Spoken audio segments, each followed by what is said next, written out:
Amen. Dans la famille selon Dieu, nous avons insisté. Dieu est le Père au ciel et les pères sur la terre doivent être des imitateurs du Père qui a au ciel. Amen. Et ce soir, j'aimerais parler sur les cachettes. J'aimerais parler sur les cachettes des mauvais repères dans la famille. Les cachettes des mauvais repères dans la famille.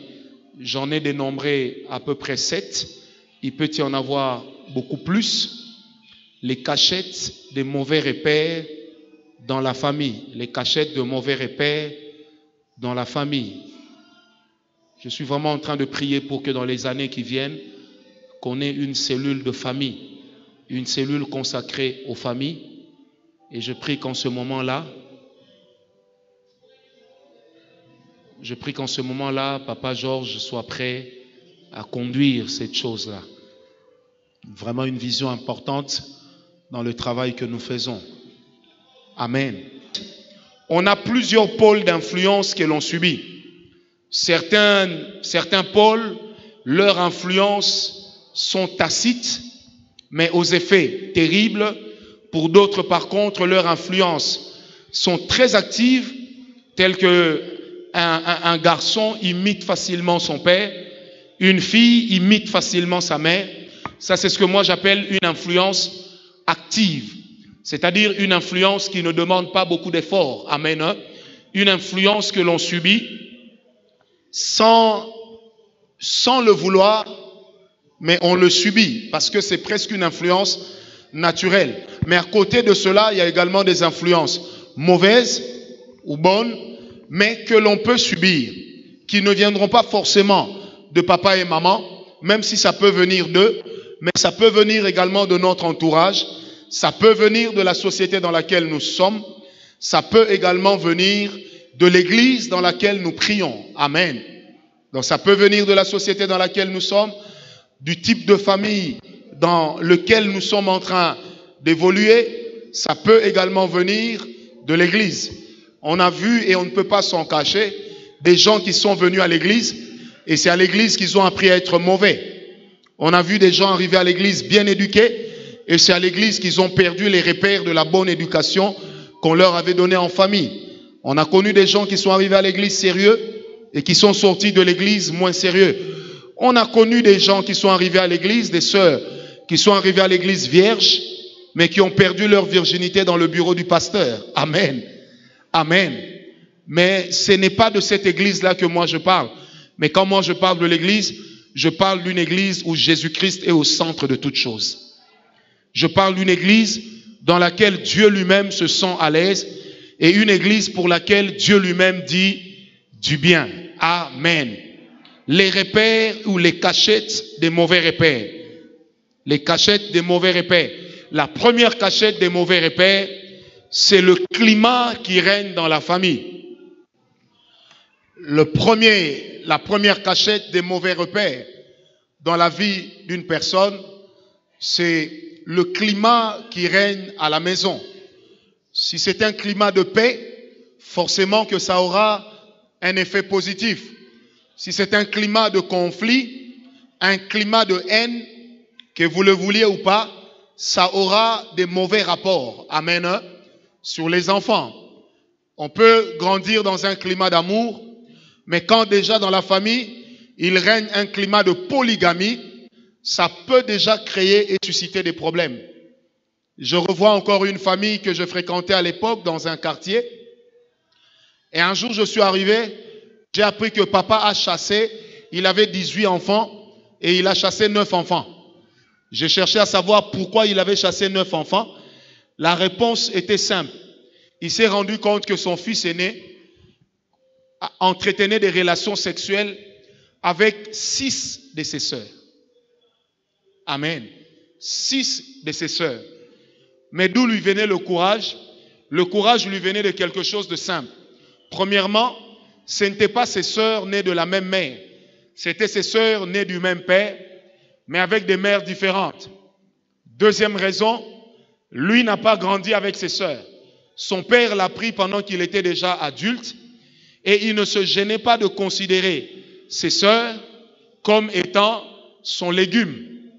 Et la troisième raison qui est malheureuse, c'est que il savait que son père sortait avec toutes les sœurs de sa femme. Mongo. Il savait que son père entretenait des relations sexuelles avec ses belles sœurs, donc les sœurs de sa femme. Conséquence, lui, quand il voyait ses sœurs, il s'est réfugié derrière un argument. Nous ne sommes pas nés de la même mère, donc nous ne sommes pas des vrais frères et sœurs. Et il cognait. Alors, un autre de ses frères, que je connaissais personnellement aussi, lui, Yuma à l'extérieur. Ça veut dire le genre de monsieur qui ne sait pas parler aux filles. Mais il a développé des biceps amoureux à l'égard d'une de ses propres sœurs, avec qui il a commencé à sortir dans la maison du père. Alors dites-vous bien que quand vous sortez avec votre sœur, vous n'avez pas de problème d'hôtel. Il suffit d'attendre le bon moment où il n'y a personne, ou quand tout le monde dort, et c'était une très grande maison avec 24 chambres. Donc il y avait des chambres inoccupées, mais vous savez, lorsqu'on est un impudique, le confort ne compte pas. Amen. Oh, amen. Quand on est un impudique, le confort ne compte pas. Moi, j'ai vu des filles avec qui certains de nos amis dans le monde sortaient presque à la poubelle. Mes filles de bonne famille, jolies, quand elles parlent français, on croirait Tantine Sidonie dans Bob et Bobette. Amen. Mais on te dit, la même fille, le gars qui connaît son corps, va avec elle dans une maison inachevée. Et là où on n'a même pas le temps d'être assis, debout. Et des fois vous vous dites, qu'est-ce qui se passe? Donc un impudique n'a pas besoin de confort. Amen. Amen. Un impudique n'a pas besoin de confort. Le strict minimum est suffisant. Alors, comment des enfants en arrivent à entretenir des relations sexuelles entre eux? C'est simple. Parce qu'ils ont vu que leur père, ils ont vu que les parents ne les aidaient pas d'abord à se sentir frères et sœurs. Les parents ne les aidaient pas à être ensemble.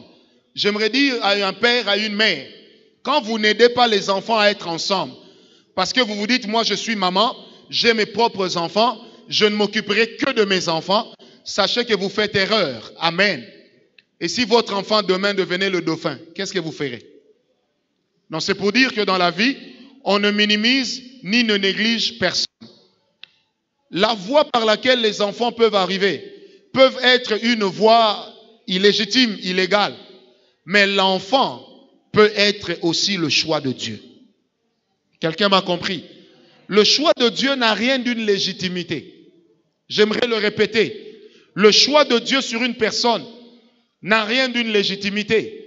Si c'était que seuls les enfants légitimes deviendraient des grands, David ne serait peut-être jamais devenu roi. Salomon ne serait peut-être jamais devenu roi. Parce que Salomon, c'est le fils de la femme qu'on n'a jamais épousée. C'est le fils de Bathsheba. Qui était Bathsheba? Elle n'était autre que la femme d'Uri. Est-ce que quelqu'un m'a compris? J'ai envie de dire à quelqu'un qui se complexe parce qu'il n'est pas le fils de la maman de la maison, j'ai envie de te dire, tu es déjà là et personne ne va t'effacer. Est-ce que vous êtes là? Lève un peu la main. On est nombreux de... Amen. Donc tu es déjà là, personne ne va t'effacer. La voie par laquelle tu es venu n'est pas une condamnation à l'échec. C'est ce que tu fais de ta vie qui va soit te condamner ou t'élever dans la vie. Est-ce que quelqu'un m'a compris? Prenez avec moi 2 Samuel 13, versets 29 à 32. 2 Samuel 13, versets 29 à 32. Et verset 38 au verset 39. 2 Samuel 13, verset 29 à 32 et verset 38 à 39. La Bible dit ceci. Au verset 1, la Bible dit, il naquit à David un fils aîné qu'il nomma Amnon. Amnon grandissait, il était bien et un jour, il est tombé amoureux de sa sœur. Il a éprouvé des sentiments tellement forts pour sa sœur, il en a parlé à son meilleur ami qui n'était autre que son cousin. Et son cousin lui dit, plutôt que de te prendre et d'être rempli de tristesse, tu n'as qu'à dire que tu es malade. Quand le roi ton père, David, viendra te voir, tu lui diras qu'il permette que ta sœur vienne se présenter à toi et qu'elle t'amène du potage. Lorsqu'elle viendra et qu'elle préparera à manger, tu refuseras de manger tant qu'il y aura tout le monde. Ensuite, tu demanderas à ce que tout le monde sorte tu resteras avec elle et tu la forceras à entretenir des relations sexuelles avec toi. La Bible déclare, Amnon connut sa sœur. Sa sœur sortit de là, se rendit chez Absalom. Absalom vit sa sœur en larmes, lui posa la question, qu'est-ce qui se passe? Est-ce que Amnon t'a-t-il connu? La fille répondra, oui, il m'a connu. Et la sœur, Absalom dira à sa sœur, ne sois pas rempli de haine à l'égard de ton grand frère Amnon, c'est ton frère, et n'en parle à personne. Le verset qui suit, la Bible dit, mais le cœur d'Absalom était rempli de haine contre son frère Amnon, et il jura de venger sa sœur. Au verset 38, la Bible dit ceci, Absalom, qu'est-ce qu'il a fait à son tour? Lui aussi a fait un montage, et il a tué Amnon. Lorsqu'il a tué Amnon, il s'est enfui, et après qu'il se soit enfoui, David a cru que tous les enfants étaient morts, il a fait le deuil. Et un jour, on est venu dire à David, non, ce ne sont pas tous les enfants qui sont morts. Il n'y a que Amnon qui est mort. Et qui a tué Amnon? Ce sont les serviteurs d'Absalom qui l'ont tué selon ce qu'Absalom avait demandé. La Bible dit ceci, Absalom s'enfuit parce que David était fâché. Mais au verset 39, la Bible dit, la colère de David sur Absalom se calma. Et quand vous lisez les autres chapitres, vous allez remarquer que David n'a jamais corrigé Absalom. Absalom est resté 3 ans en exil. Et quand il est rentré, David l'a accueilli comme tout enfant parce qu'il était content de retrouver son fils. Amen. Mais comment Absalom a-t-il pu tuer son frère? Parce que son frère avait pris sa sœur de même mère. Et comment le frère est-il tombé amoureux de sa sœur? Parce que le frère et la sœur n'étaient pas habitués. Amen. Hein? Et quand il voyait sa sœur, il réagissait comme une étrangère. Vous savez, il y a beaucoup de familles comme ça. On aura le temps de parler en profondeur de l'inceste. Mais il y a beaucoup de familles, il y a certaines familles, surtout en Afrique, dans les îles, dans les Caraïbes, où l'inceste est pratiqué à outrance. Je me rappelle lorsque nous étions enfants, on avait une phrase que l'on sortait souvent. Quand tu veux draguer ta cousine et qu'elle te dit, mais je suis ta cousine, tu lui réponds, est-ce que tu ne sais pas que les cousines sont faites pour les cousins? Et c'est dans la cuisine qu'ils vont se cuisiner. Et on avait l'habitude de faire ça. Mais combien de personnes n'ont-ils pas entretenu des relations avec des membres de leur famille sous prétexte que c'est la nièce de la maman?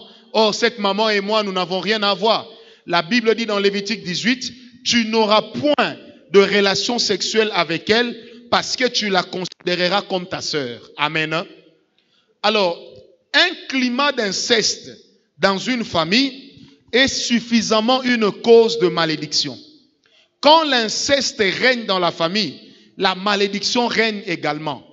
La Bible dit ceci, lorsque tu seras entré à Canaan, tu ne commettras pas les péchés que ces gens qui étaient avant toi ont commis. Et rappelez-vous du péché des enfants de Lot. Les filles de Lot grandissaient, personne ne les épousait. Un jour, elles ont enivré leur père, elles ont fait des enfants avec leur père. Et l'une d'elles donna à son enfant le nom de Moab. Mais regardez Moab, les Moabites dans leur vie, ils ont toujours été l'épine pour Israël. Pourquoi ils sont l'épine pour Israël? Parce que c'est un peuple qui est né d'une relation incestueuse. L'inceste est un péché qui ne touche pas seulement ceux qui la pratiquent, mais l'inceste est un péché qui touche également des personnes qui sont soit sous le même toit ou qui sont dans la même famille. Est-ce que quelqu'un m'a donné un amen? Et l'inceste peut amener dans la famille un esprit de débauche, un esprit de stérilité, un esprit de mari ou de femme de nuit. Parce que l'inceste fait partie de ce qu'on appelle les abominations devant l'Éternel. Je répète, l'inceste fait partie des abominations. Qu'est-ce qu'on appelle abomination? Est-ce que je vais vite? Je vais vite? Ok. Qu'est-ce qu'on appelle abomination? Les abominations sont des actes que l'on commet tout simplement pour irriter Dieu. Et derrière chaque abomination, chaque acte d'abomination se cache, je dis bien se cache, un esprit mauvais puissant. Et quand il y a un acte d'abomination, les actes d'abomination sont comparés à des cultes rendus à Satan. Quand dans une famille, il existe l'inceste, pour Dieu, c'est une abomination, et de surcroît, c'est comme un culte qu'on est en train de rendre à Satan. En fait, l'inceste dans une famille installe un autel. Et l'acte de l'inceste en soi est un autel. Et il y a des actes que nous commettons souvent dans nos familles qui sont des autels, tels que l'inceste, tels que l'homosexualité, tels que les avortements. Lorsque vous prenez Lévitique 18, vers le verset 23 jusqu'au 25, la Bible parle de Moloch. Quelqu'un nous en parlera la semaine prochaine. Comment est-ce qu'on donnait des enfants à Moloch? En pratiquant les avortements. Et quand quelqu'un se donne à l'avortement, ça veut tout simplement dire que c'est une personne qui, au moins une fois dans sa vie, a élevé un autel à un dieu païen. Quelqu'un m'a donné un amen bien? A élevé un autel à un dieu autre que le Dieu d'Israël. Or, le Dieu que nous servons, qui est le Dieu d'Israël, lorsqu'il donne des enfants, il considère que les enfants sont un don pour celui qui les reçoit. C'est pourquoi la Bible dit, un fils est un don de l'Éternel. Donc, quand quelqu'un reçoit un fils de la part de Dieu, c'est un don que le Seigneur lui a fait. Et c'est donc très important et impératif de savoir que l'avortement, Dieu ne peut pas être dedans. Et une nation qui marche avec Dieu ne peut jamais voter une loi en faveur de l'avortement. Parce que la Bible est claire, que les femmes chez toi ne soient pas stériles et que les femmes chez toi n'avortent point. Amen. Et vous allez tomber sur quelqu'un qui a avorté, qui ne le dit pas, ou encore sur un frère qui a déjà fait avorter. Nous, on le considère comme un célibataire sans enfant, alors que le ciel le considère comme un célibataire avec plusieurs enfants. Or, les enfants, lorsque quelqu'un est enceinte et que nous allons avorter, nous avons peut-être tué la chair, mais nous n'avons pas tué l'esprit. Or, dans la réalité biblique, un enfant, un être humain, c'est d'abord un esprit. Dieu a dit à Jérémie, avant que tu n'aies été conçu, comme le plus petit atome dans le ventre de ta mère, je te connaissais, je t'avais déjà choisi. Or, quand on parle du plus petit atome, ça veut tout simplement dire que Dieu voulait nous faire comprendre ceci. C'est que l'enfant n'est pas enfant quand la grossesse est déclarée, mais l'enfant est enfant dès lors qu'il a été conçu. Est-ce qu'on me donne un amen bien? Alors, ce genre d'actes, je les cite, on y reviendra, sont des choses qui attirent dans la famille une malédiction et qui créent un climat délétère à l'évolution, un climat délétère à l'épanouissement des personnes dans la famille. Est-ce que quelqu'un est avec moi? Je l'ai dit une fois, il y a 3 ou 4 ans, durant le mois de prière où je parlais sur les clés de David, j'avais dit l'un des grands défauts ou l'un des grands points négatifs de David, c'est que David était un bon roi. Il était un bon général d'armée, mais David était un mauvais père. Et c'est parce qu'il était un mauvais père qu'il a fait des enfants avec plusieurs femmes. Et ces enfants ont commencé non seulement à faire l'amour entre eux, mais ils ont commencé aussi à s'entretuer. Vous allez remarquer que ce n'est pas seulement Absalom qui aura tué Amnon, mais même plus tard, il y a un autre enfant de David qui va mourir. Sous l'ordre de qui? De Salomon. Est-ce que quelqu'un me comprend? Non, c'est juste pour dire, mes amis, que le climat qu'on entretient dans la maison, le climat qui règne dans la famille, est susceptible d'aider quelqu'un à être impacté ou à subir une mauvaise influence. Et lorsque vous avez subi une mauvaise influence, comme je l'ai dit hier, vous courez le risque de reproduire ce que vous avez subi. Amen. Amen. Vous courez le risque de reproduire ce que vous avez subi. Et ce soir, je prie que Dieu puisse travailler dans nos familles et que Dieu travaille à nous donner un climat de paix. Amen. Amen. Mais il y a également des familles où il y a une fausse paix. Ça veut dire des familles où règne une intimidation extraordinaire, où règne la terreur, j'allais plutôt dire. Quand papa est là, tout le monde a peur. Ou quand maman est là, tout le monde a peur. Et quand on grandit dans un tel climat, qu'on le veuille ou pas, ce genre de climat finit par influencer notre caractère et notre nature intérieure. On devient mélancolique parce qu'on a eu un père, on a eu une mère quelquefois non seulement brutal, mais menaçant dans sa manière de faire, menaçant dans sa manière d'agir. Est-ce qu'on m'a donné un amen bien? Et ça crée déjà dans la tête des enfants un climat hostile à leur évolution, un climat hostile à leur épanouissement. Et quand ces enfants seront devenus adultes, à leur tour, n'ayant pas connu le contraire, qu'est-ce qu'ils vont faire? Ils vont reproduire la même chose.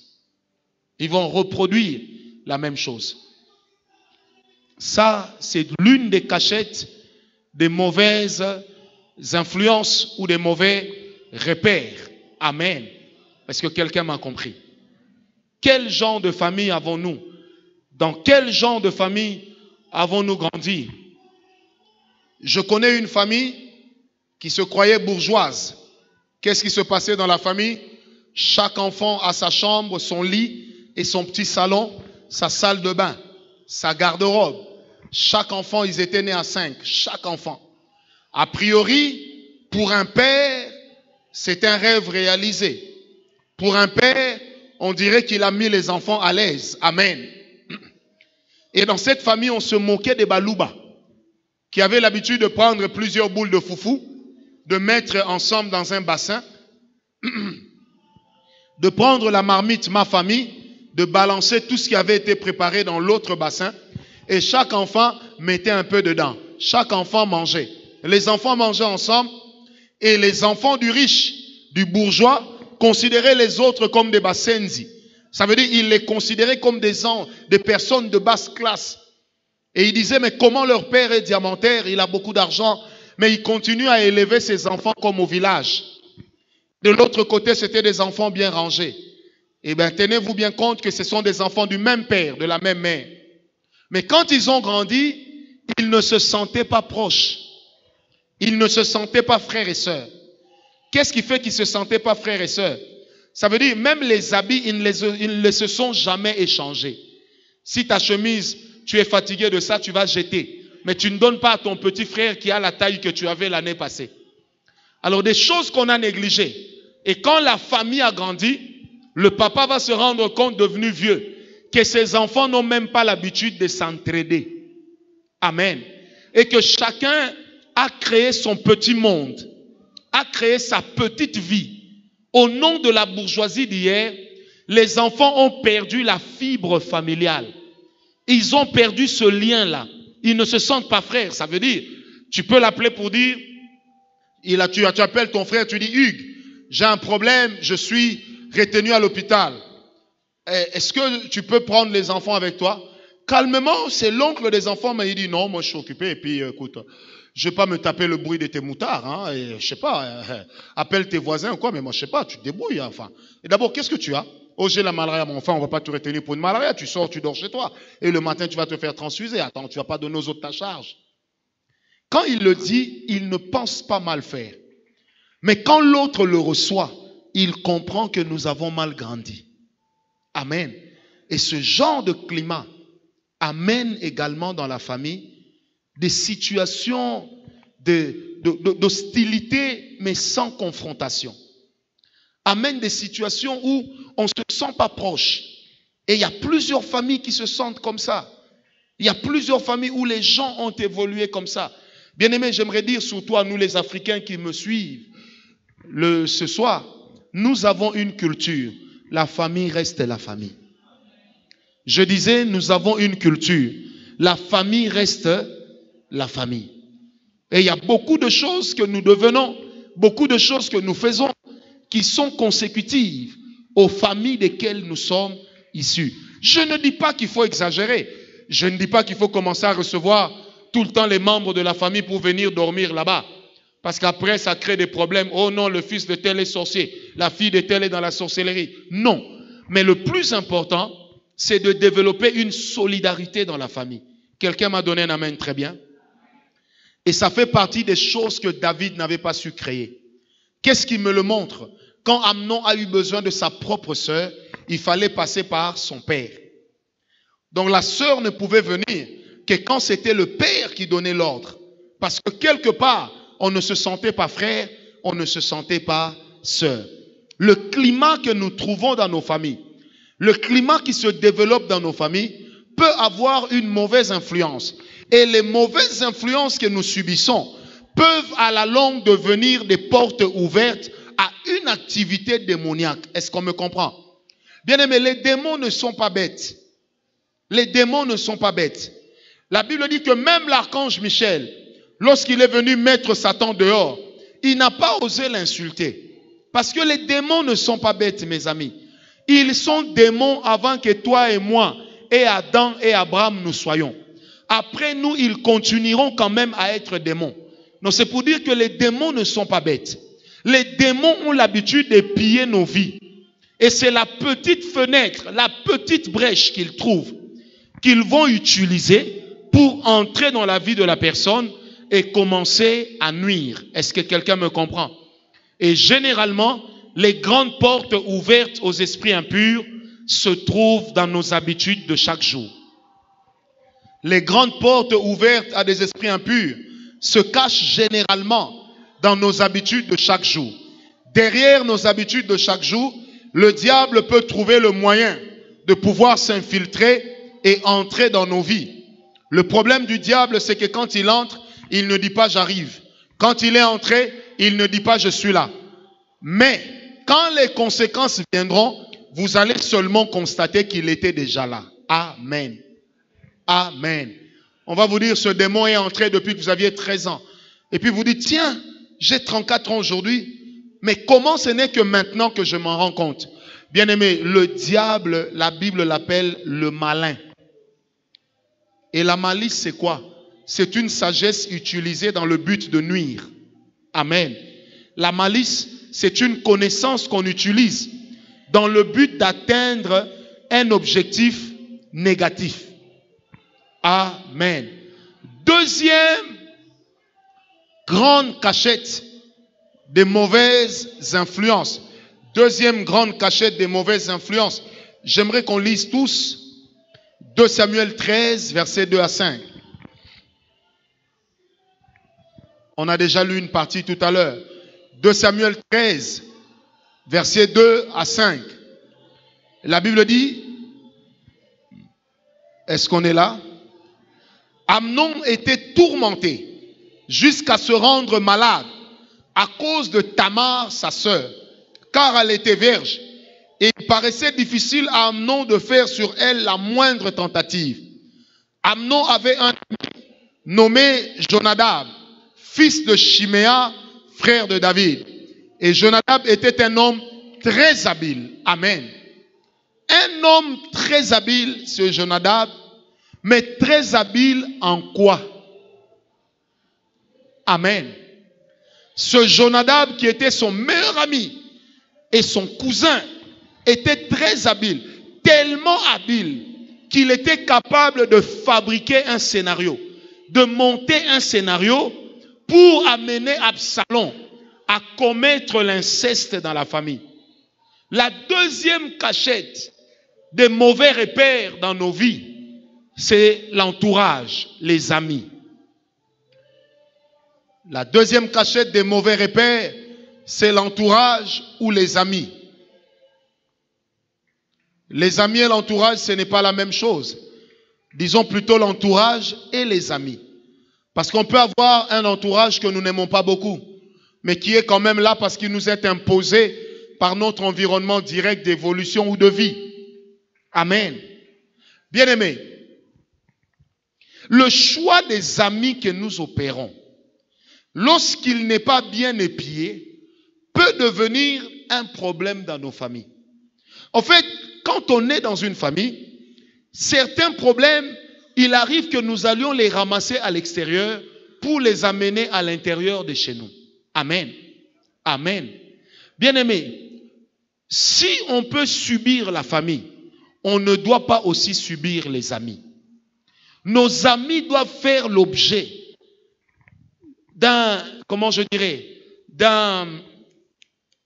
d'une réflexion poussée. N'ayons pas l'habitude d'appeler tout le monde ami, comme le font les Congolais. Ils se sont connus hier. Aujourd'hui déjà, ils s'appellent amis. Dans la vie, il y a plusieurs degrés de relation. Il y a des camarades. Il y a des gens qui sont des camarades. Un camarade, c'est peut-être quelqu'un avec qui on se met ensemble parce que nous avons le même ennemi. Quand on a un ennemi commun, le fait d'avoir un ennemi commun peut nous amener à être ensemble. Amen. Peut nous amener à être ensemble. Vous savez, on a souvent vu ça, des personnes qui quittent l'église, qui ne se parlaient pas. Mais une fois qu'elles se retrouvent en dehors de l'église, elles deviennent amies. Parce que ces personnes prennent peut-être le pasteur comme étant un ennemi commun. Amen. Comme étant la même personne à nuire. Or, la camaraderie s'arrête lorsque on a atteint l'objectif qu'on s'était assigné. Mais un ami, c'est quelqu'un avec qui on partage le passif, mais on partage aussi l'actif. Un ami, c'est quelqu'un dont les sentiments et les émotions sont liés. La Bible dit, David et Jonathan, leur cœur était lié, au point que l'amour que David éprouvait pour Jonathan était plus grand que l'amour qu'il éprouvait pour les femmes. Ça, c'est un ami. Et regardez, qu'a fait Jonathan? Il a sauvé la vie de David. Mais avant de sauver la vie de David des mains de son père, il avait dit à David dans 1 Samuel 18, il dit, je sais que le jour où mon père ne sera plus là, ce sera toi le roi. Et je veux que tu me traites avec faveur. Amen. Et dès lors, le cœur de Jonathan fut lié à celui de David. Au point qu'un jour, Saül va dire à Jonathan, il dit, Jonathan, est-ce que tu ne sais pas que si moi je poursuis ce jeune homme, c'est parce que je suis en train de protéger le trône pour toi. Mais Jonathan dit à son père, pourtant il ne t'a rien fait. La Bible dit, Saül était tellement fâché qu'il a voulu donner la mort à son propre fils. Mais le fils n'a pas changé d'avis. Il a quand même sauvé la vie de David. Ça, c'est un ami. Amen. Mais il y avait aussi un ami, ce monsieur Jonadab, neveu de David, meilleur ami d'Amnon. Lui, c'est un ami qui amenait toujours des mauvaises histoires. Bien aimé, quelquefois nous échouons dans la vie. Nous échouons dans ce que nous faisons à partir des personnes auxquelles nous accordons nos oreilles. Ne transfère jamais la haine d'un autre chez toi. Amen. Ne vis pas la vie d'un autre par procuration. Ne prends pas la douleur d'un autre pour en faire tienne. Sauf si c'est pour mourir pour lui à la croix. Or, tu ne mourras pas non plus pour lui à la croix. Alors que ce soit juste parce que tu pries pour sa guérison, tu fais de sa douleur ta douleur. Mais faisons très attention. À qui est-ce que nous prêtons souvent nos oreilles? Qu'est-ce que les gens que nous écoutons nous disent? Qu'est-ce que nos amis nous disent? J'ai aimé l'attitude d'une maman qui prie quelque part à Rigini dans une grande église. Elle me dit, prophète, un jour, une maman que j'ai rencontrée à l'église, avec qui nous sommes devenus très amis, est venue me voir pour me dire, maman Thérèse, le pasteur m'énerve, sa femme a fait ceci, elle a fait cela, quittons l'église. Cette maman va répondre à l'autre, elle dit, maman, toi et moi nous sommes devenus amis parce qu'on s'est rencontrés où? À l'église. Si tu veux partir, pars seul. Moi je reste ici. Et non seulement je reste ici, considère que nous ne sommes plus amis. Parce que si tu peux traiter mon père spirituel d'être mauvais, au moins ce sont ces enseignements que je suis. C'est qu'en réalité tu veux que je subisse une mauvaise influence. Alors elle lui dit, maman, regarde, j'ai effacé ton numéro. Toi aussi efface le mien. Ah, aussi Dieu pouvait nous donner des fidèles comme ça. Qui m'a donné un amen très bien.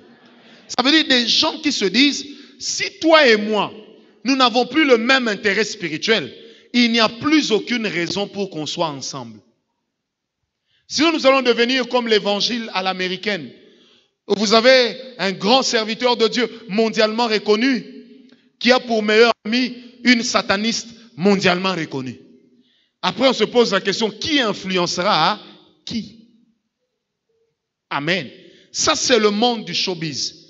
L'évangile n'est pas le showbiz. La famille n'est pas un commerce.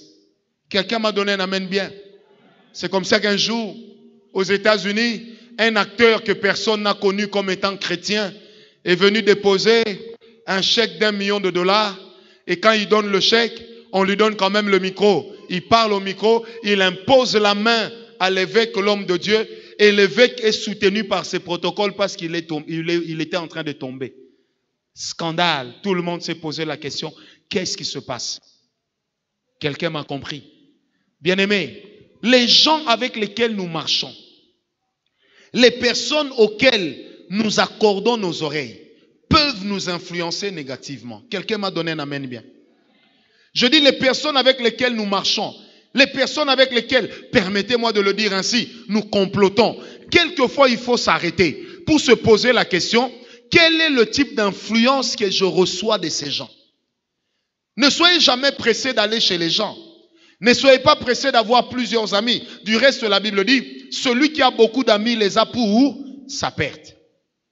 Quand un ami te prodigue un mauvais conseil, quand ça va mal, il est le premier à se retirer. Frère, j'aimerais te dire ce soir, la Bible dit, veille sur toi-même et veille sur ton enseignement. Toutes les choses, tous les enseignements ou tous les conseils auxquels tu prêtes volontiers tes oreilles deviennent pour toi un sujet d'influence. Et il y a des personnes dans l'église qui se retrouvent sous une malédiction, non pas parce qu'ils sont allés la chercher, mais parce que tout simplement, elle est venue jusqu'à eux par des amis. Souvenez-vous de l'affaire des enfants de Noé. Cam a découvert la nudité de son père. Il a commencé à le chanter partout. Mais quand il en a parlé à ses deux aînés, eux, ils sont venus, la Bible dit, ils marchaient à reculons. Ensuite, ils ont couvert la nudité de leur père. Ils ont entendu ce que leur frère a dit. Mais ils ne l'ont pas utilisé pour se moquer de lui. Ils l'ont utilisé pour couvrir la nudité. Je prie ce soir que Dieu nous accorde des amis qui couvrent notre nudité. Que Dieu nous accorde des personnes qui nous aiment tellement qu'elles soient capables de nous protéger. Vous savez, la loyauté, c'est la meilleure des fidélités. Un homme qui est loyal n'est pas un homme qui réclame, mais c'est un homme auquel on pense toujours. La loyauté est une denrée rare, même au niveau de l'église. Bien-aimé, une personne qui n'a pas de loyauté est infidèle. Et un infidèle n'est pas une personne de confiance. Vous savez, quelquefois, il faut faire comme les Blancs. Ils détestent le manque de loyauté. Retenez que quelqu'un qui vous a déjà trahi est toujours susceptible de vous trahir encore demain. Quelquefois, c'est seulement nous qui ne faisons pas attention, qui ne prêtons pas attention. Moi, j'ai toujours dit, Dieu avait tous les moyens d'empêcher Judas Iscariote de pouvoir se suicider. Mais pourquoi ne l'a-t-il pas empêché? Parce que quelque part, il devait payer pour ce qu'il a fait. Est-ce que quelqu'un m'a compris? Bien-aimé, j'insiste. Certains mauvais repères, nous les tirons des amis. Je me rappelle un jour, une femme est venue me voir. Elle me dit, en pleurant, elle me dit, papa, j'aimerais que tu pries, qu'entre mon mari et son ami, qu'il n'y ait plus rien, qu'ils se détestent, qu'il y ait même un problème. J'ai dit, pourquoi?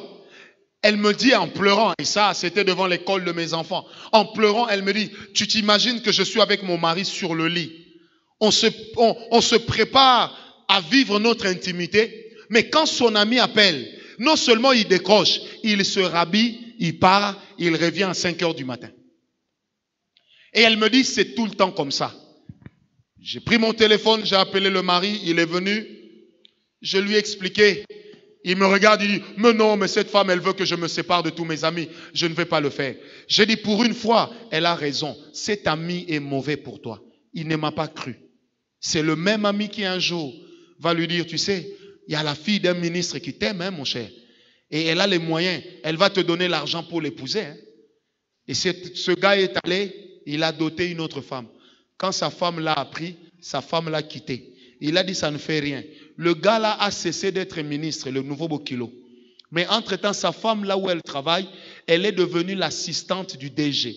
Et c'est un DG, heureusement pour elle, qui est toujours absent. En gros, c'est elle qui gère tous les dossiers importants. La vie de cette femme a changé en un mois. En un mois, elle a acheté 5 voitures. Maintenant, son mari sait que la femme m'écoute. Il vient me voir, non mon cher, tu ne peux pas parler à ma femme. J'ai dit, mon cher, c'est à toi qu'on devait parler, mais tu n'avais pas écouté. C'était à toi qu'on devait parler, et je t'avais parlé, tu ne m'as pas écouté. Maintenant, tu veux que je fasse quoi? J'ai dit, l'eau est tirée, il faut la boire. Moi, je ne peux pas aller prendre un engagement chez ta femme, alors que toi-même tu es un gars infidèle. Maintenant tu reviens pourquoi? Parce qu'elle a les Twingo. Amen. Et le gars est devenu philosophe, je pense. Donc je suis. Quelque chose qu'il aurait pu éviter. Regardons seulement combien de fois notre entourage ne nous a-t-il pas conduits au péché? Combien de fois notre entourage ne nous a-t-il pas éloignés de Dieu? Et combien de fois, vous savez, il y a beaucoup de jeunes filles qui ont perdu leur virginité à cause des amis. Moi, j'avais une amie, j'étais païen. Elle avait l'habitude de faire croire à tout le monde qu'elle sortait avec des gars. En réalité, elle n'est jamais sortie avec un homme. Mais elle poussait ses amis dans les bras des autres hommes. Tu es toujours mon cher, ma chère, tu sais, et toi tu es vierge jusqu'à ton âge, 15 ans tu es vierge. Alors qu'elle, c'était la championne de virginité. Et toutes ses copines ont perdu leur virginité parce qu'elle voulait lui prouver que moi aussi j'ai pu avoir des rapports avec un homme. Mais un beau jour, c'est la même qui leur dira, en fait je dois vous dire, moi j'ai jamais connu un homme. Toutes se sont fâchées. 16 copines ont connu des copains, ont connu des corps des hommes à cause d'elle, pendant qu'elle-même, elle n'est jamais allée. Quelqu'un m'a donné un amen bien. Posez-vous la question aujourd'hui, combien des amis n'ont pas détruit les mariages de leurs amis? Vous savez, moi dans la vie, je n'aime pas que quelqu'un qui me demande conseil me pose la question, prof, si tu étais à ma place, qu'est-ce que tu aurais fait? J'ai toujours la même réponse, je ne serai jamais à ta place. Oh, ma femme me trompe, mon cher. Toi, vraiment, à ma place, qu'est-ce que tu aurais fait? Frère, je ne veux jamais me substituer à toi. Parce que ma réaction, je ne la connais pas. Amen. Mais quand vous dites, mon mari m'a tapé, qu'est-ce que je peux faire? Ah, moi qui me tape, il n'est pas mon père. Quitte la maison. Tu sais, ta maman là qui a fait 38 ans de mariage, elle a reçu des coups combien de fois? On l'a tapé, insulté combien de fois? Mais elle est toujours là. Amen. Elle est toujours là, toujours soumise. C'est pour dire à quelqu'un, nous devons apprendre à prier, que Dieu nous révèle les cœurs des personnes qui sont avec nous. Nous devons apprendre à prier, que le Seigneur nous montre leur intérêt. Et j'ai vraiment un cœur de le dire. Les personnes auxquelles tu accordes le plus tes oreilles, les enseignements que tu entends le plus souvent, sont ceux-là qui vont influencer ta vie. Les personnes que tu écoutes le plus souvent, sans le savoir, ce sont ces personnes-là qui vont influencer ta vie. Quelqu'un m'a donné un amen bien. Je répète, ils vont finir par te déformer. Ils vont finir par t'éloigner de tes objectifs, de tes buts. Vous savez pourquoi les Quinois ne vont pas de l'avant? Pourquoi les Congolais n'évoluent pas? Ils passent, ils donnent au chèque et 10 $. Le lendemain, quand ils passent, tout le monde l'appelle président. Et dans sa tête, il devient déjà un président. Et je l'ai dit hier, tous les dimanches à partir de 13h, tout ce que nous voyons dans nos émissions, c'est « On a un grand prêtre. On a un prêtre. On a une chemise à H&M. » Ah! Pourquoi? Parce que quelque part, il y a tellement quelqu'un qui lui a dit qu'il est prêtre. Un grand prêtre. Donc comprenez par là une personne d'une grande importance. Qu'il s'est donné de l'importance pendant qu'il n'est rien et il n'a rien. Et il y a des gens comme ça qui ont foutu leur vie. Dans la prêtre, ah non, le gars il ne sait pas, dans un danger, dans un danger. Danger. Bien-aimé, laisse les autres remarquer. Laisse les autres remarquer. Et quelquefois, écoute plus les personnes qui te reprennent que les personnes qui t'applaudissent. Est-ce que quelqu'un m'a compris? Écoute plus les personnes qui te reprennent plutôt que les personnes qui t'applaudissent. Et quelquefois, le diable passe pour détruire nos familles derrière certains de nos amis. Je me rappelle quand on grandissait, on avait un ami à papa. J'ai même oublié le surnom qu'on lui avait donné. Mais quand il parlait, il fallait beaucoup d'efforts pour bien l'écouter. Sa voix ressemblait à un disque 33 tours qui était mal lu.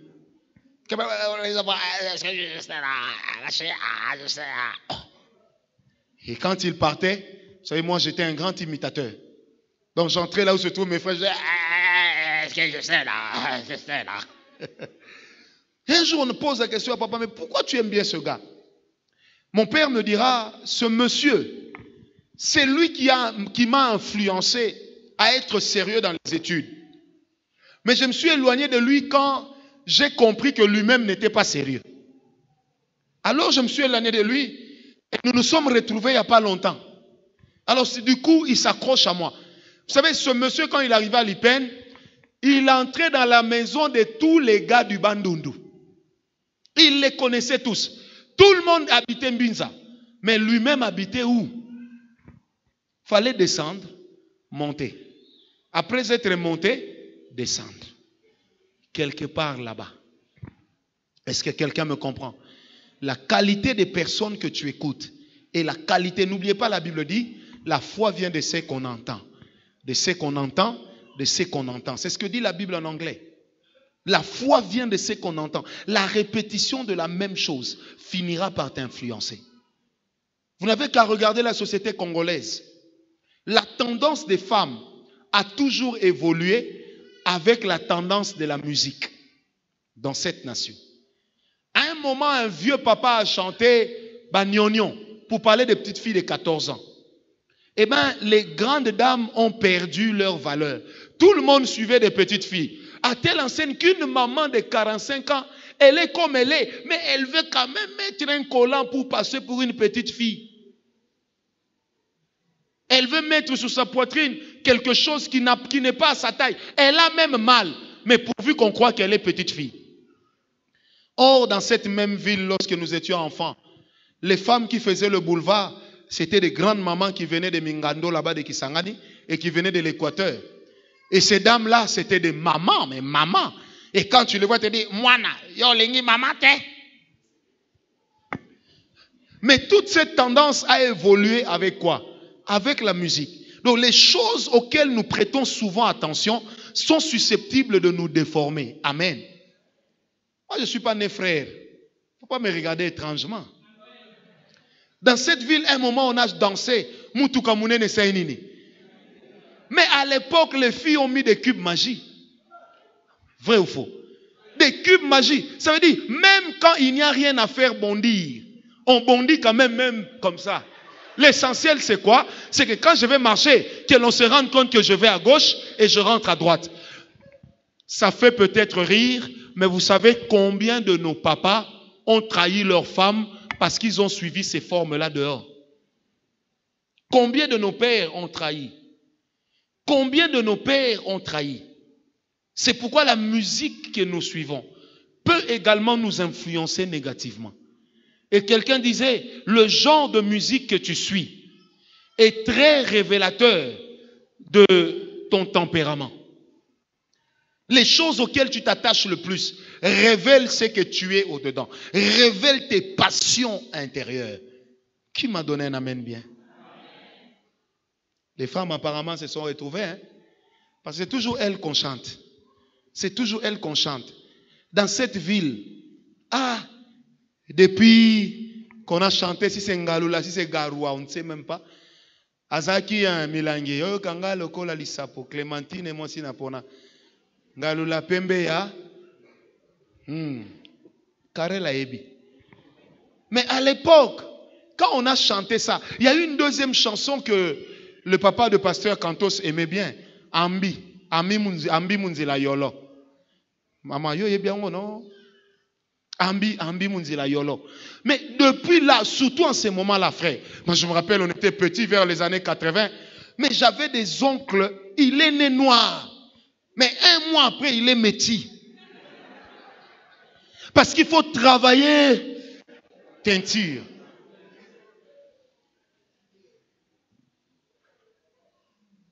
Mais combien ne se sont pas retrouvés dans des cancers? Parce que les musiciens nous ont fait croire que les femmes les plus belles étaient claires et que les femmes les plus moches sont des noirs. Mais moi, je suis d'un avis contraire. Les femmes les plus belles sont les femmes qui sont aimables. Parce que la mienne n'est pas noire. Mais rassurez-vous, je ne l'ai pas épousée parce qu'elle est claire. Moi-même, je suis fier d'être noir. Amen. Du reste, un homme ne convient pas au teint clair. N'est-ce pas, Esaïe? Les hommes au teint clair ne sont pas des bons hommes. Les meilleurs hommes sont sombres. Qui m'a donné l'amen? Comme quoi dans la vie, même quand tu dis une bêtise, il y a toujours quelqu'un pour croire.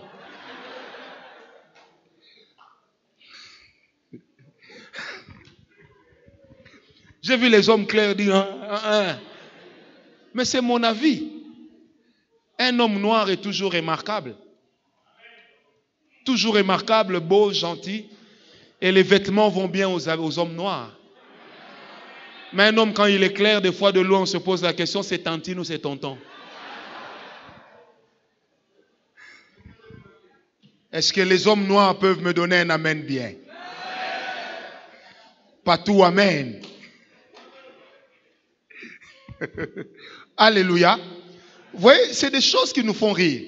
Mais remarquez comment ça a influencé notre société. Comment ça continue encore à influencer notre société. Les femmes qui sont noires croient qu'elles ne sont pas belles.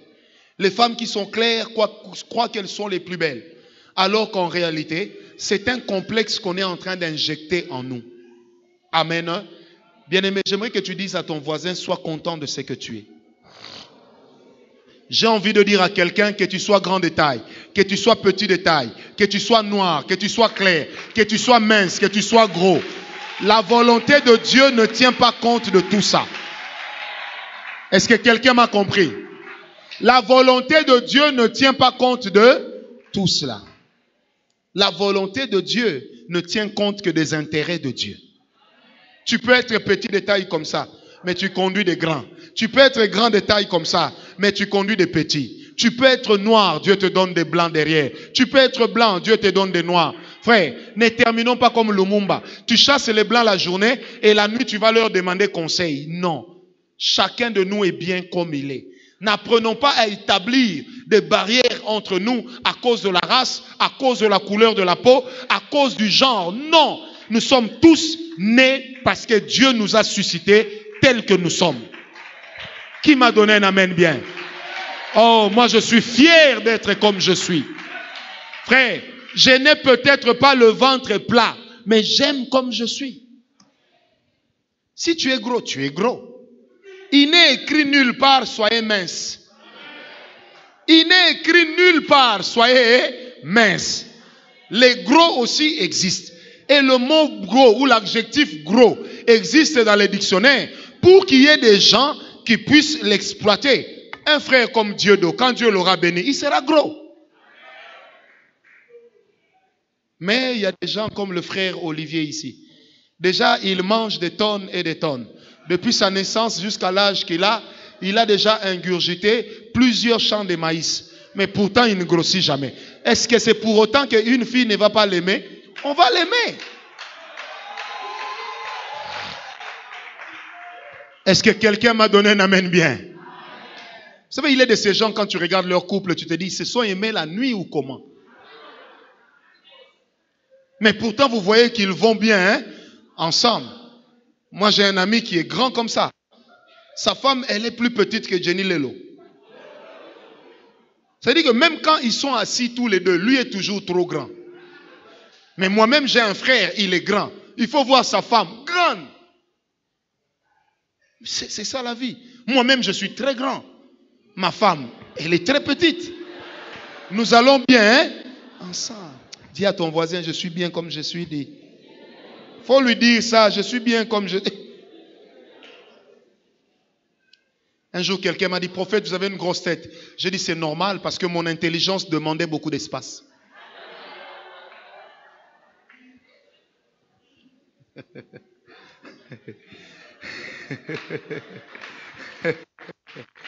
Dans la vie, il ne faut pas qu'on cotaramaille bêtement.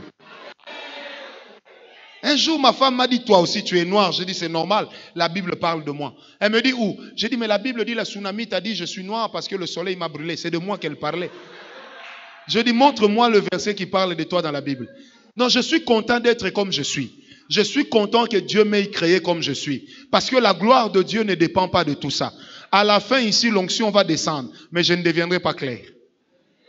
Est-ce que quelqu'un m'a compris? C'est pourquoi je prie ce soir que toute mauvaise influence autour de toi saute au nom de Jésus. J'aimerais terminer ce point en parlant sur un homme, Achitophel. 2 Samuel 15, verset 31. 2 Samuel 15, verset 31.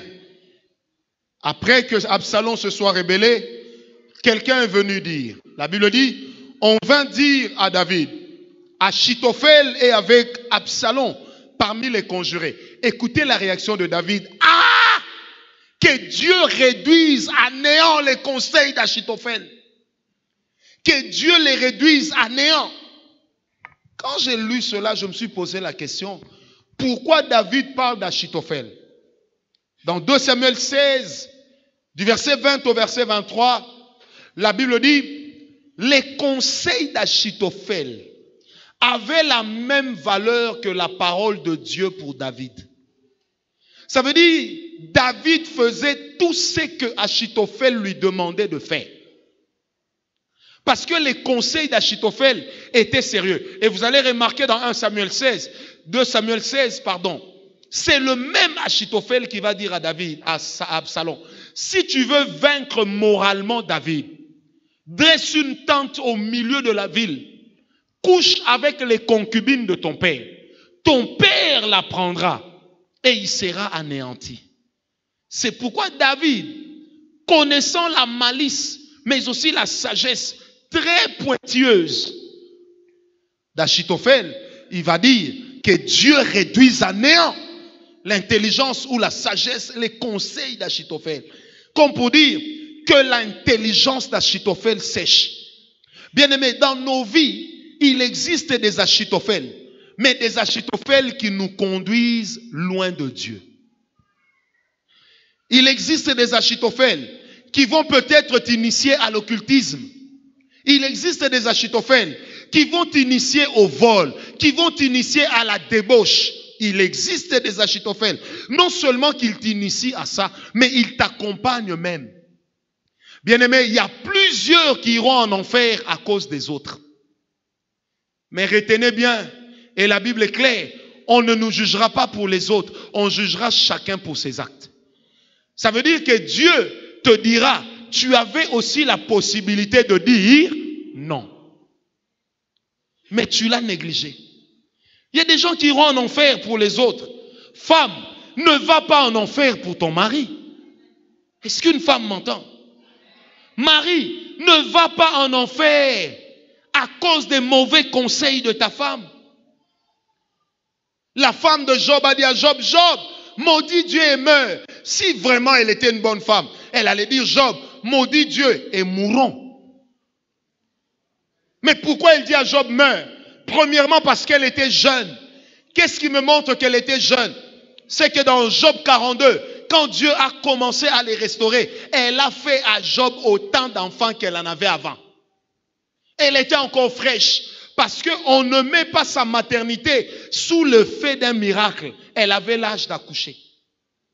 Donc elle savait que si aujourd'hui Job ne veut plus de moi, je suis belle, une autre personne me prendra. Cette femme avait la langue d'Achitophel. Et il existe des Achitophel.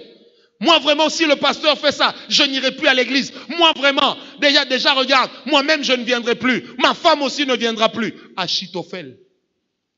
On peut être amis, mais nos destins ne sont pas forcément liés. Donne-moi un amen bien. Je disais, on peut être des grands amis, mais notre destinée n'est pas commune. Le Dieu que nous servons, il sait pourquoi il nous a mis ensemble. Mais sachez aussi reconnaître le temps durant lequel Dieu vous donne un homme. Moi, ma femme sait que dans ma vie, il y a des gens qu'elle ne peut jamais critiquer. Elle le sait. Elle sait qu'il y a des gens, si elle parle mal contre ces gens-là, et Indi. Parce que je lui ai déjà fixé les limites qu'Achitophel ne doit pas dépasser. Est-ce que quelqu'un me comprend? Même dans un couple, quand on ne fixe pas les limites, les excès deviennent inévitables. Moi, ma femme sait. Parmi les choses que nous nous sommes convenus avec ma femme, nous ne parlons pas des fidèles de l'église dans notre chambre. Je le dis parce que ces gens-là nous frustrent tellement à l'église. Il ne faut pas comprendre la frustration qu'on l'amène jusque dans la chambre. Ma femme ne peut pas me réveiller pour me dire, allez, Francis, lève-toi. Tu sais ce que telle soeur m'a dit. Elle sait que ça ne passera jamais. Je vais refuser. Je lui dirai, j'ai laissé l'église là-bas. L'église m'a suivi jusqu'à la maison. Si l'église m'a donné la barbe blanche, maintenant à la maison, qu'est-ce que ça va me donner? Ma barbe va partir, la calvitie va descendre jusqu'ici. Un vrai homme, un vrai chef de famille fixe les limites à ne pas franchir. Et chacun de nous, même dans notre entourage, nous devons nous fixer des limites que les autres ne doivent pas franchir.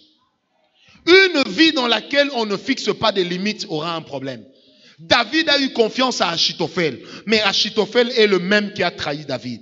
Dans votre vie, vous aurez toujours des gens avec vous qui seront prêts à vous trahir au moindre problème. Je l'ai dit hier, 10 000 bonheurs, un seul malheur a annulé 10 000 bonheurs. C'est la loi de la vie, frère. Tu n'y échapperas pas, ma soeur. Mais faites très attention. Des fois, il faut se poser la question. Quand elle me dit telle chose, pourquoi il me le dit? Quel est le but qu'il est en train de poursuivre? Quel est le but qu'il poursuit? Tu sais, tu peux venir me dire, prophète, tu sais que Joël Lone te déteste. Je dirais oui. Mais après, je me poserai la question. Quel est le but pour lequel tu me le dis? Quand tu viens de détruire quelqu'un que j'aime de tout mon cœur, quel est le but que tu cherches à atteindre? Bien-aimé, j'aimerais vous le dire, et je vous l'ai dit de la part du Seigneur. Refusez à ce que les gens viennent chez vous parler en mal des personnes que vous aimez. Donnez-moi un amen bien. Refusez cela. Les gens qui viennent chez vous parler en mal de vos pasteurs sont des gens qui introduisent la malédiction dans votre vie.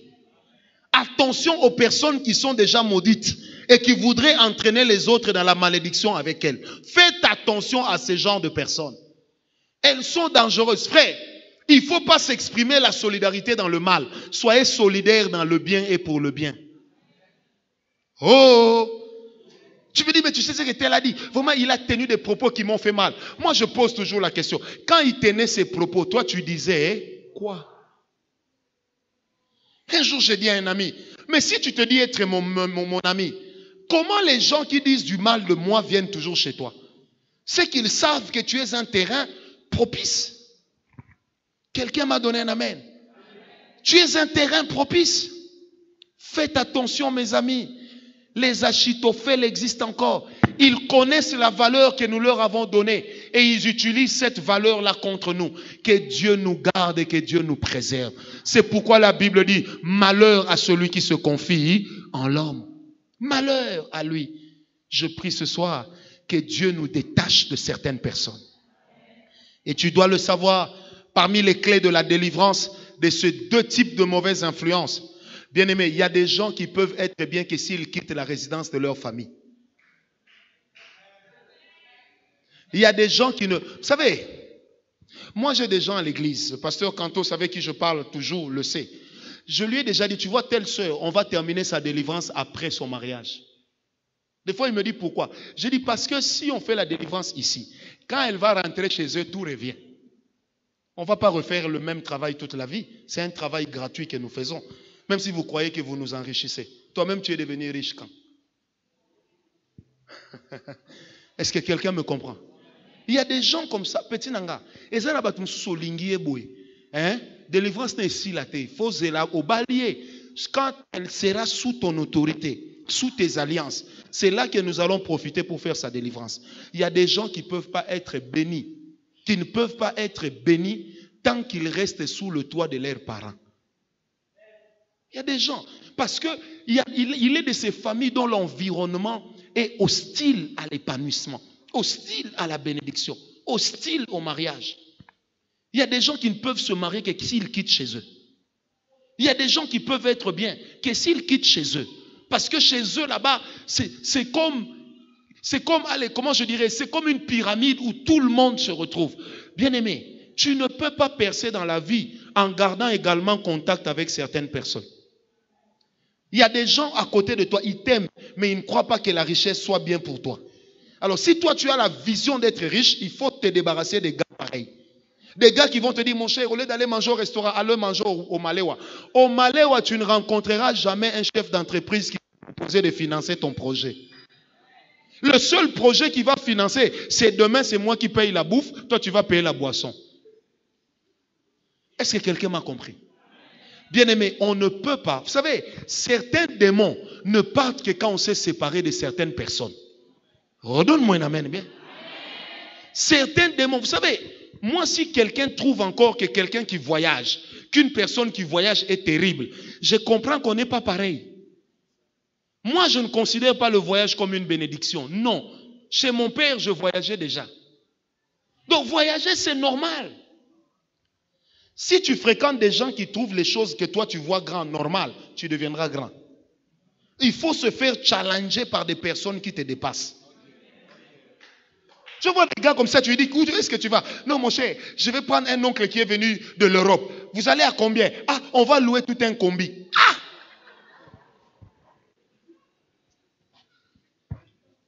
Quand il descend, ah non, il n'a même rien amené.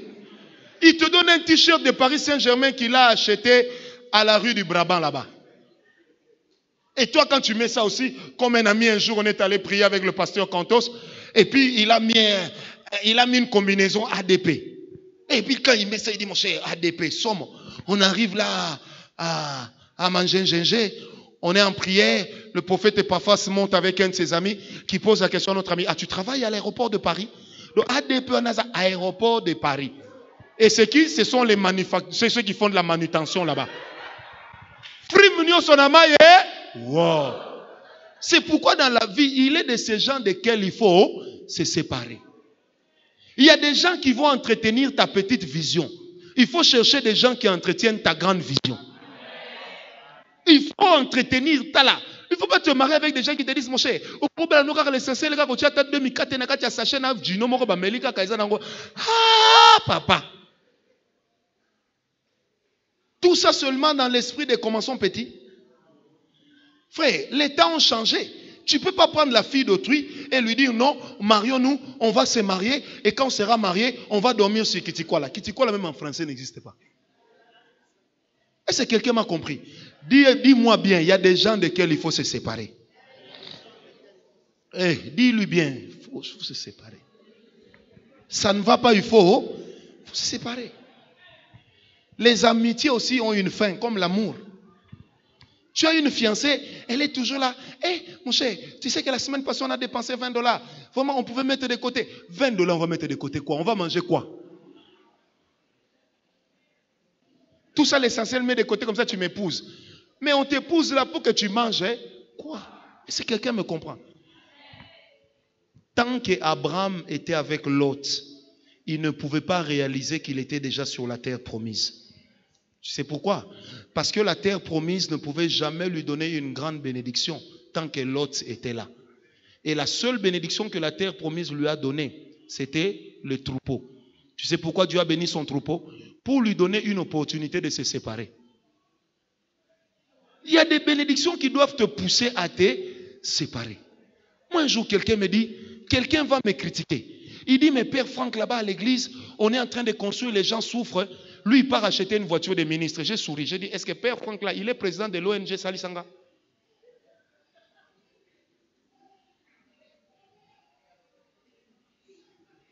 Si je dois payer les minervales de chacun d'entre vous, je dois avoir combien? Maintenant, moi qui va me bénir. Si je commence à vous prêcher ici demi-terrain, vous serez d'accord? Vous savez ce que c'est que prêcher demi-terrain? Je fais comme le musicien chrétien. Je viens, je prêche 20 minutes, je vais prêcher ailleurs. Parce que je vais gagner. Est-ce que quelqu'un me comprend? Il y a des gens, frère, il faut dire seulement, on n'est pas pareil. On n'est pas pareil. Il y a des gens avec qui il ne faut pas discuter. Quelqu'un m'a dit un jour, non mais, vraiment, vraiment les prophètes d'aujourd'hui aiment bien s'habiller. Et puis j'étais calme, je l'écoutais. Il dit c'est charnel, et puis j'étais calme, je l'écoutais. Il dit c'est très charnel. Moi-même j'ajoute très charnel. Hein? J'ai dit mais tout dépend. On a grandi comment? Tout dépend. Les pauvres Français ont grandi avec des jeans chevignons quand nous on mettait lit coupert. On n'est pas pareil. Est-ce que quelqu'un me comprend? Il ne faut pas te battre avec quelqu'un qui te dépasse. Il faut chercher à les ressembler.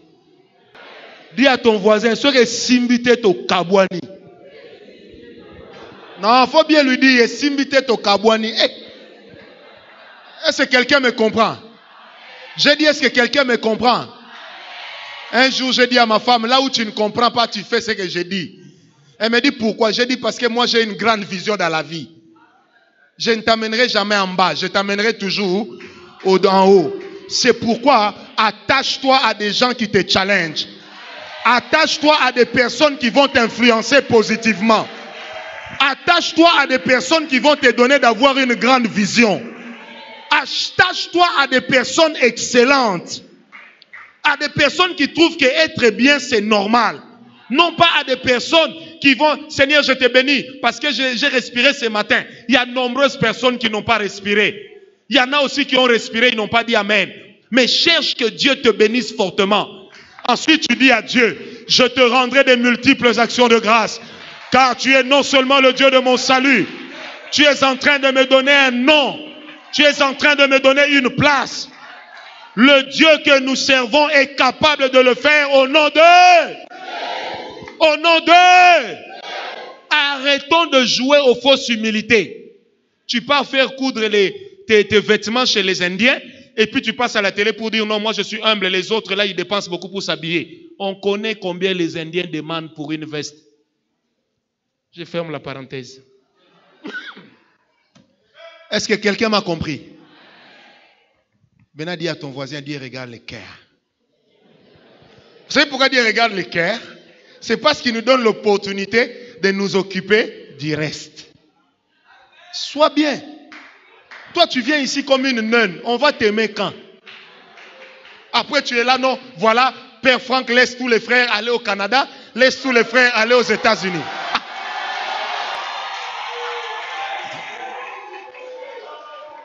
Hein, sœur? Toi, tu viens à l'église comme une championne du monde de boxe. Non, tu regardes.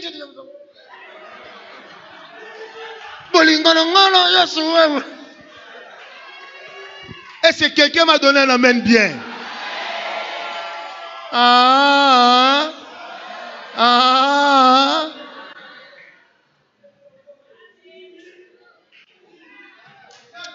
Donne-moi un amen bien. C'est, faut être bien. On va te regarder comment quand tu n'es pas bien. Hein? Et puis on a ça va fier. Nana peut que ça va fier. Il est qu'on la fier. Tu as un miroir à monnaie dans la chambre. Tambola les besoins miroir aux autres mitala. Yo me aux autres mi sepelisa. Soko bimi mutatroka ba moninga. Eza nango lisumu. Kozala soin pesa nango lisumu. Être propre n'est pas un péché. Bien s'habiller n'est pas un péché.